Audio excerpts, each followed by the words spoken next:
Exposing the best budget gaming PC build for 50,000 rupees. Let's find out if AMD or Intel gives you the best bang for your buck. CPU choices. AMD Ryzen 5 5500 6 cores, 12 threads, solid gaming performance. 6,999 rupees. Intel Core i3 12100F 4 cores, 8 threads, beast, single core speed. RS8 500 rupees. Motherboard AMD build. Asus Prime, a 520 MK, 6,000 rupees. Intel build, MSI Pro B, 760 ME DDR4, 9,000 rupees. RAM Corsair, Vengeance 16 GB DDR4, 6,000 rupees. Smooth multitasking, no lag. Storage Crucial P3 500 GB NVMe SSD, 2,500 rupees.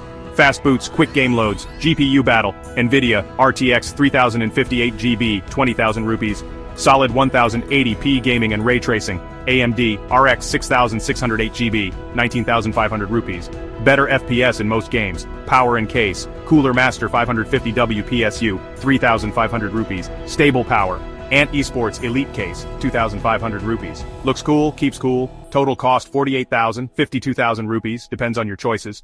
Links for all the PC parts is in the description. Which one are you picking, AMD or Intel, NVIDIA or AMD? Drop your answer in the comments.